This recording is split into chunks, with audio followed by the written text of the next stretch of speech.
Hello friends, welcome to Toppers World. നമ്മുടെ ഇന്നത്തെ class 5ാം ക്ലാസ്സിലെ കൂട്ടുകാരുടെ അടിസ്ഥാന പാഠാവലിയാണ്. അടിസ്ഥാന പാഠാവലിയിലെ നമ്മുടെ അവസാനത്തെ യൂണിറ്റ് ആണ് നമ്മൾ എടുക്കാൻ പോകുന്നത് കേട്ടോ. 3ാമത്തെ യൂണിറ്റ് കനൽ വഴിയിൽ കരുത്തോടെ. ആദ്യത്തെ 2 യൂണിറ്റിന്റെ എല്ലാ പാഠഭാഗങ്ങളുടെ ക്ലാസ്സുകളും നമ്മൾ അപ്ലോഡ് ചെയ്തിട്ടുണ്ട്. അതുപോലെ കവിതകളുടെ ആശയത്തിന്റെ ക്ലാസ് എല്ലാം നമ്മൾ സെപ്പറേറ്റ് ആയിട്ട് അപ്ലോഡ് ചെയ്തിട്ടുണ്ട് കേട്ടോ. അപ്പോൾ മലയാളത്തിന്റെ പ്ലേലിസ്റ്റിന്റെ ലിങ്ക് അടിസ്ഥാന പാഠാവലിന്റെയും കേരള പാഠാവലിന്റെയും അതേപോലെ എല്ലാ സബ്ജക്റ്റിന്റെ പ്ലേലിസ്റ്റ് ലിങ്കും ഡിസ്ക്രിപ്ഷൻ ബോക്സിൽ കൊടുത്തിട്ടുണ്ട്. നമ്മൾ എല്ലാ സബ്ജക്റ്റും അപ്ലോഡ് ചെയ്യുന്നതായിരിക്കും, എല്ലാ ക്ലാസ്സുകളും അപ്ലോഡ് ചെയ്യുന്നതാണ് കേട്ടോ. അപ്പോൾ ഇന്ന് നമ്മൾ എടുക്കാൻ പോകുന്നത് 3ാമത്തെ പാഠം, 3ാമത്തെ യൂണിറ്റ് കനൽ വഴിയിൽ കരുത്തോടെ എന്നുള്ള 3ാമത്തെ യൂണിറ്റിലെ ആദ്യത്തെ ചാപ്റ്റർ. അതൊരു കവിതയാണ്. ഒന്നല്ല കോടി മാവേലിമാർ എന്ന പാഠമാണ് നമ്മൾ എടുക്കാൻ പോകുന്നത്. അപ്പോൾ നമുക്ക് ക്ലാസ് സ്റ്റാർട്ട് ചെയ്യാം. അപ്പോൾ ക്ലാസ് സ്റ്റാർട്ട് ചെയ്യുന്നതിന് മുമ്പായി നമ്മൾ എന്നും പറയുന്ന കാര്യമാണ്, നമ്മുടെ ചാനൽ ഇനിയും സബ്സ്ക്രൈബ് ചെയ്യാത്ത കൂട്ടുകാരാണെങ്കിൽ ഒന്ന് സബ്സ്ക്രൈബ് ചെയ്യുക.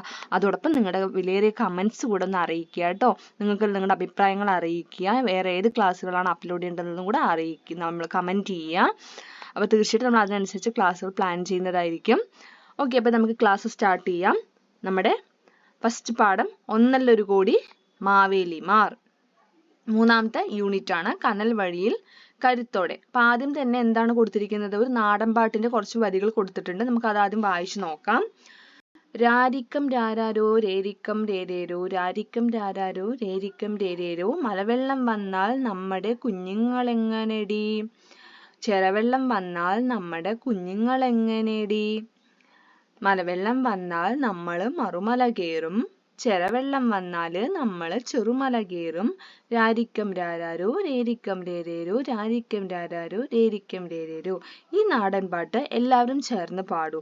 കവിത പോലെ കഥ പോലെ നാടൻ പാട്ടുകളും നമ്മളോട് ചില കാര്യങ്ങൾ പറയുന്നുണ്ട്. ഈ നാടൻ പാട്ടിലൂടെ നമുക്ക് എന്തെല്ലാം കാര്യങ്ങൾ മനസ്സിലാക്കാം, ചർച്ച ചെയ്യൂ. എന്താണ് മനസ്സിലാക്കാൻ പറ്റുന്നത്? നമുക്ക് ഇത് വായിക്കുന്ന സമയത്ത് നമുക്ക് മനസ്സിലാവുന്ന കാര്യം എന്താണ്?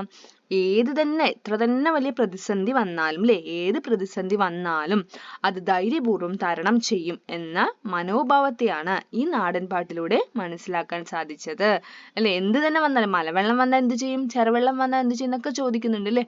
എന്ത് വന്നാലും നമ്മൾ എന്ത് ചെയ്യും? രക്ഷപ്പെടുന്നതാണ് പറയുന്നത്. അതായത് എത്ര വലിയ പ്രതിസന്ധി വന്നാലും, എത്ര തന്നെ അപകടങ്ങൾ വന്നാലും നമ്മളത് ധൈര്യപൂർവ്വം നേരിടും എന്നുള്ള ഒരു മനോഭാവമാണ് നമുക്ക് ഈ നാടൻ പാട്ടിലൂടെ മനസ്സിലാക്കാൻ സാധിക്കുന്നത്. ഇനി നമുക്ക് നമ്മുടെ ഫസ്റ്റത്തെ പാഠത്തിലോട്ട് പോകാം. ഒരു കവിതയാണ്. എന്താണ്? ഒന്നല്ലൊരു കോടി മാവേലിമാർ എന്ന് വെച്ചാൽ അർത്ഥം എന്താ? ഒരു മാവേലി അല്ല, ഓണത്തിന് അല്ലെ മാവേലി വരുന്നൊക്കെ നമുക്ക് അറിയാം. മാവേലി വരുന്നൊക്കെ ഒരു പറയുന്ന പോലെ ഇവിടെ എന്താ പറയണത്? മാവേലിമാർ ഒന്നല്ല, ഒരു കോടി മാവേലിമാരാണെന്ന് പറയണത്. അപ്പൊ എന്താണ് ഈ കവിത എന്തിനെ ആസ്പദമാക്കിയിട്ടുള്ളതാണ് എന്ന് വെച്ചാല് എന്താണ്? ഒത്തൊരുമ. അതായത് നമ്മുടെ കേരളത്തിന്റെ ഒരു ചിത്രമാണ് ഇവിടെ കൊടുത്തിരിക്കുന്നത് അല്ലെ. അപ്പൊ എത്ര തന്നെ എവിടെയൊക്കെ എന്തൊക്കെ വലിയ പ്രശ്നങ്ങൾ വന്നാലും നമ്മൾ ഒരു പ്രശ്നം വരുമ്പോൾ കേരളം എന്ത് ചെയ്യും? ഒറ്റക്കെട്ടായി നിന്ന് അതെന്ത് ചെയ്യും? അതിനെതിരെ പൊരുതും അല്ലെ. അതാണ് ഇവിടെ പറഞ്ഞ നമ്മുടെ പ്രളയം വന്നപ്പോഴും അതുപോലെ തന്നെ ഉരുൾപൊട്ടലുകൾ ഉണ്ടാവുമ്പോഴൊക്കെ എന്താ ചെയ്തത്? എല്ലാവരും ഒത്തൊരുമിച്ച് നിന്ന് തകർന്നു പോയവർ എന്ത് ചെയ്തു? വീണ്ടും മുന്നോട്ട് ജീവിതത്തിലോട്ട് കൊണ്ടുവരാൻ അവർ എല്ലാവരും കൂടെ ഒത്തുചേർന്ന് നിന്നു അല്ലെ. അപ്പൊ അത്തരം ഒരു ആശയം, ഒത്തൊരുമയുടെ ഒരു ആശയം വരുന്ന കവിതയാണ് ഒന്നല്ലൊരു കോടി മാവേലിമാർ എന്നുള്ളത്. അപ്പൊ ആദ്യം നമുക്ക് എന്ത് ചെയ്യാം? കവിത വായിക്കാം. അതിനുശേഷം നമുക്ക് അർത്ഥം എന്താന്ന് നോക്കാം കേട്ടോ, ആശയം എന്താന്ന് നോക്കാം. കപ്പ കുഴച്ചതും കാന്താരിയും ചക്കരക്കാപ്പിയും ചമ്മന്തിയും ഓണമാഘോഷിക്കയാണു ഞങ്ങൾ, പ്രാണൻ തിരിച്ചു പിടിച്ച മക്കൾ.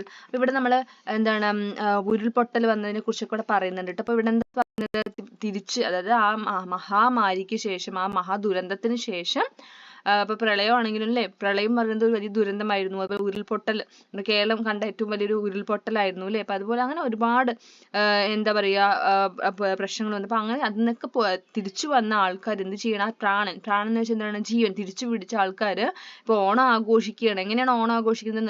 നിറയെ വിഭവങ്ങളും സദ്യയൊക്കെ ആയിട്ടല്ല, കപ്പയും കാന്താരിയും കാപ്പിയും ചമ്മന്തിയും വെച്ചിട്ടാണ് ഓണം ആഘോഷിക്കുന്നത് വെച്ചാൽ എന്താണ്? അവിടുത്തെ ആ ഒരു എന്താണ് കഷ്ടപ്പാടും കൂടിയാണ് അവിടെ പറയുന്നത് അല്ലെ.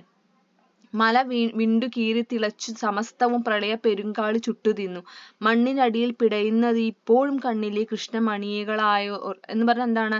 ഇന്നും ഉണ്ട് മണ്ണിനടിയിൽ തിരിച്ചു കിട്ടാത്ത ഒരുപാട് ആൾക്കാരുടെ ഒരുപാട് ഓർമ്മകളും ആൾക്കാരും ഇന്നും മണ്ണിനടിയിൽ ഉണ്ട്. തിരിച്ച് അവർക്ക് എന്താ ജീവൻ നഷ്ടപ്പെട്ട ഒരുപാട് പേരുണ്ട്. അപ്പൊ എന്താ പറയുക? മല വിണ്ടു കീറി പ്രളയമായി വന്ന് എല്ലാം തന്നെ നശിച്ചു പോയില്ല, എല്ലാം തന്നെ ഇല്ലാതാക്കി.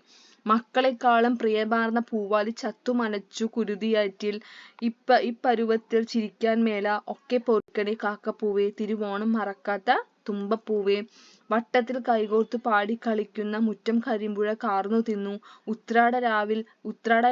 രാവിലെ പാൽനിലാവേ, ഒക്കെ നിനക്കറിവുള്ളതല്ലേ.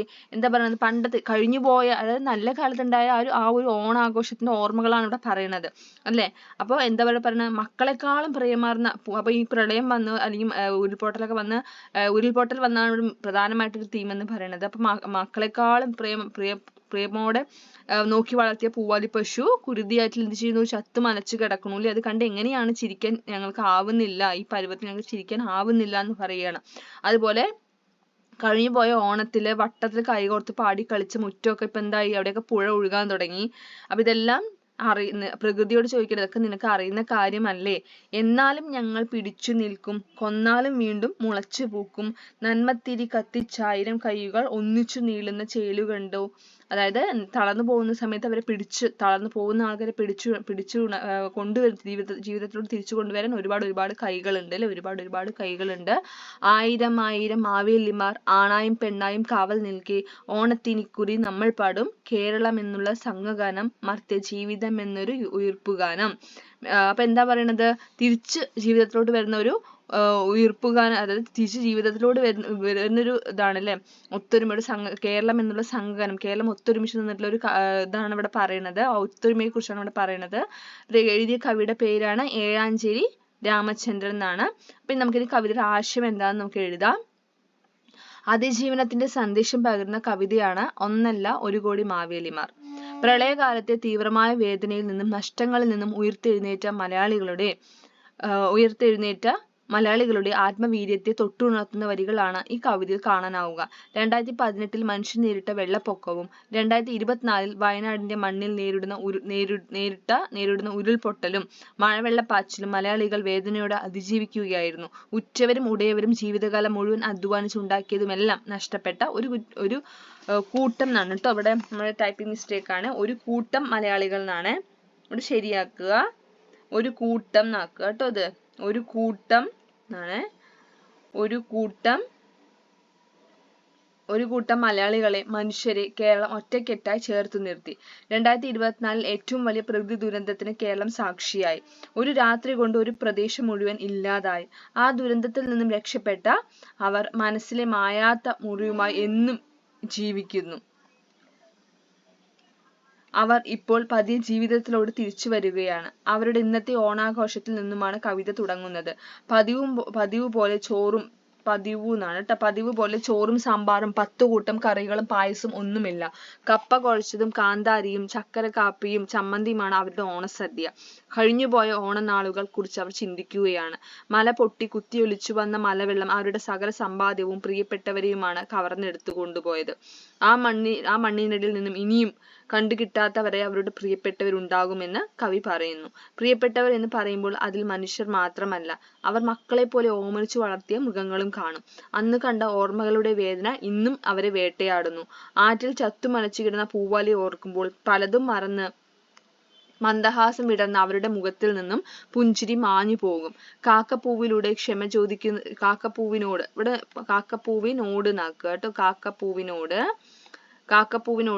ക്ഷമ ചോദിക്കുന്നതിലൂടെ ഇവിടെ മനുഷ്യർ പ്രകൃതിയോട് തന്നെയാണ് ക്ഷമ ചോദിക്കുന്നത്. കാരണം പ്രകൃതി ദുരന്തങ്ങളുടെ പ്രധാന കാരണക്കാർ മനുഷ്യർ തന്നെയായിരിക്കും. പണത്തിനോടുള്ള അത്യാഗ്രഹം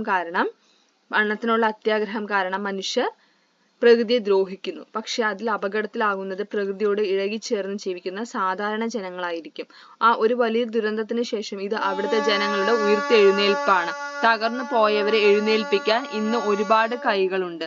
ഏത് ദുരന്തത്തെയും ഒന്നിച്ചു നിന്ന് ഒറ്റക്കെട്ടായി അതിജീവിക്കുന്ന കേരളത്തിന്റെ അതിജീവനം വളരെ മനോഹരമായി കവി ഇവിടെ വരികളിലൂടെ വരച്ചു കാണിക്കുന്നു. ഇതാണ് നമ്മുടെ കവിതയുടെ ആശയം. അപ്പൊ നമ്മുടെ ഈ ചാപ്റ്ററിന്റെ ക്വസ്റ്റ്യൻ ആൻസേഴ്സ് നമ്മൾ അടുത്ത ക്ലാസ് ആയിട്ട് അപ്ലോഡ് ചെയ്യുന്നതായിരിക്കും കേട്ടോ. അപ്പൊ ചോദ്യോത്തരങ്ങളുടെ ക്ലാസ്. അപ്പൊ എല്ലാ കൂട്ടുകാർക്കും ഇന്നത്തെ ക്ലാസ് ഇഷ്ടമായി കാണുമെന്ന് കരുതുന്നു. ക്ലാസ് ഇഷ്ടമായാൽ തീർച്ചയായും ലൈക്ക് ചെയ്യുക, നിങ്ങളുടെ കൂട്ടുകാർക്ക് ഒന്ന് ഷെയർ ചെയ്ത് കൊടുക്കുക. അതോടൊപ്പം നമ്മുടെ ചാനൽ സബ്സ്ക്രൈബ് ചെയ്യുക. Thank you.